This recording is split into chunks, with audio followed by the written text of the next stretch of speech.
Hello everyone, welcome to my channel Edu2Fly. In this video, we will study the basic concepts of macroeconomics. In previous video, we studied some of the concepts like domestic territory, citizenship, residentship, and factor income and transfer income. This is the continuation of the previous video. Here we are going to study the final and the intermediate goods. Final goods. Goods which are used either for the consumption और for the investment. These goods are called the final goods. Final goods ऐसे होते हैं जो या तो हम consumption के लिए यूज करते हैं या तो फर्दर इन्वेस्टमेंट के लिए. They have cross the production boundary. ये गुड्स ऐसे होते हैं जो प्रोडक्शन बाउंड्री से बाहर होते हैं. They are not within the production boundary, मतलब इनमें कोई फर्दर प्रोडक्शन नहीं होगी. For example, biscuits purchased for the consumption by the households or the car purchased as an investment. Next, moving on to the intermediate goods. What are intermediate goods? Goods used for resale or further production in the same year are called intermediate goods. जिन goods को resale के लिए use करना है या further production के लिए use करना है तो वो वाले goods intermediate goods के अंदर include होते हैं. They are still within the production boundary. ये production boundary के अंदर ही हैं. अब अगर हम प्रोडक्शन बाउंड्री की बात करते हैं तो प्रोडक्शन बाउंड्री क्या होता है?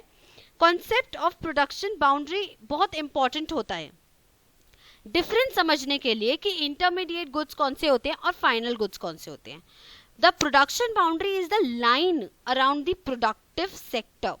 As long as the goods remain in the production boundary they are intermediate goods, and when a good comes out of this boundary it is called a final good.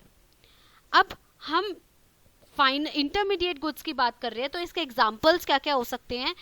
Biscuits used in the confectionery shop for resale. अगर biscuits consumption के लिए use हो रहे हैं, house hold कोई खरीद रहा है फॉर कंजम्पशन, तो that is a final good. But वही बिस्किट्स अगर यूज हो रहे हैं रीसेल के लिए तो then it is a intermediate good.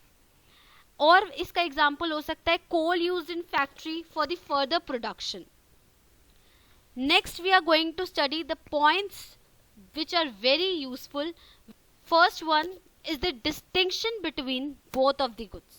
कैसे हम distinction करेंगे between the final good and the intermediate good?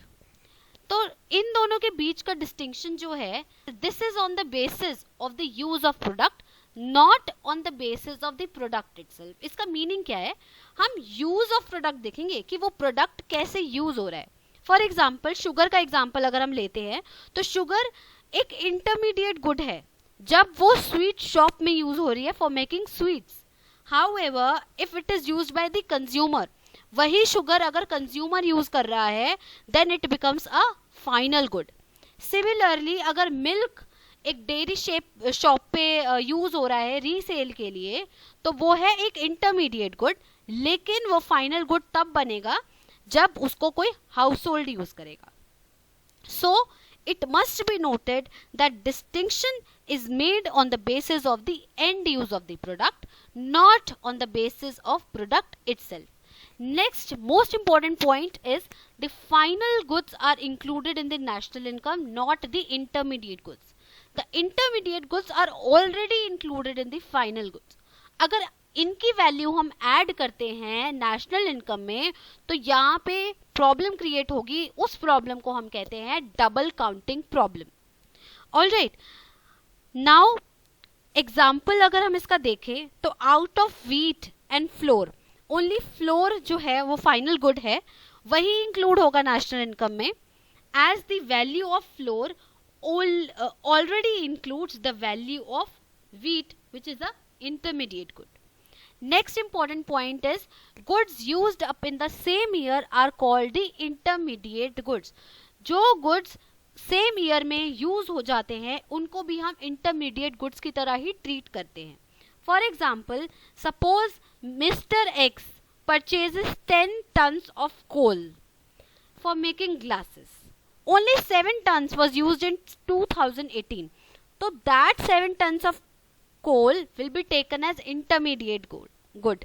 And the remaining जो 3 ton रह जाएगा हमारा, that will be treated as final good and will be included in the national income. Now we are going to discuss some of the questions that has come in this previous year question papers. You can take your time to solve these and categorize these as the final or an intermediate good, or you can skip to the solutions. Next, solutions अगर हम इनकी बात करते हैं तो first question था हमारा the car purchased by household. अगर कोई कार हाउस होल्ड परचेज करती है तो that is a final good. Furniture purchase by school is also final.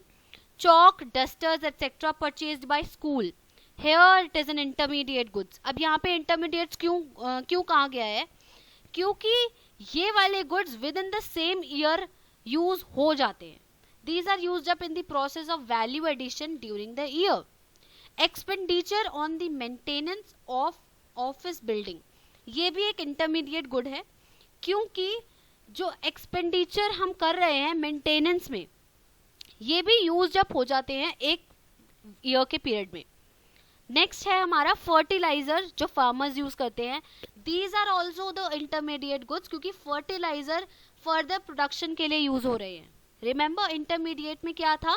दो चीजें थी, या तो रीसेल या तो फर्दर प्रोडक्शन. यहाँ पे फर्टिलाइजर्स फर्दर प्रोडक्शन के लिए यूज हो रहे हैं, इसीलिए हम इसको इंटरमीडिएट गुड्स की कैटेगरी में रखेंगे. Next is our consumption goods. What are the consumption goods? These are the goods which satisfy the wants of consumers directly, जो डायरेक्टली सेटिस्फाई करते हैं हमारी वांट्स को. For example bread, butter, furniture, television etcetera. Consumption goods further 4 types के होते हैं.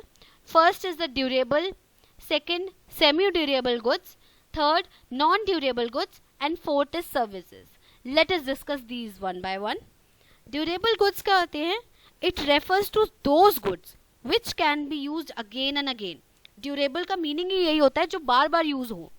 For example television, refrigerator, ये one time की यूज के नहीं होते हैं, इनको हम कई सालों तक यूज करते हैं. So these are durable goods. Next हमारा है semi durable goods. Semi durable goods क्या होते हैं? जिनकी लाइफ स्पैन लिमिटेड टाइम के लिए होती है. फॉर एग्जांपल 1 ईयर के लिए होती है. क्लोथ्स की अगर हम बात करें, क्रॉकरी की बात करें या शूज की बात करें, इनका लाइफ स्पैन बहुत कम होता है. So that is why these are semi durable goods. Non durable goods कौन से होते हैं हमारे? Goods which are used up in a single act of consumption. एक बार यूज करा और ये हमारे कोई यूज के नहीं रहेंगे फिर. तो वो गुड्स कौन से होते हैं? Non durable goods. अब these goods cannot be used for more than once and they lose their identity in the single act of consumption.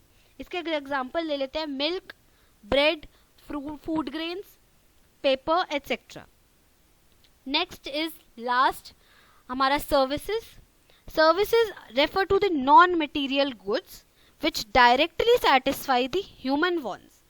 Non-material goods जिन्हें हम टच नहीं कर सकते. These are the intangible goods which can neither be seen nor be touched. For example, services provided by the teachers, doctors, banks, etc.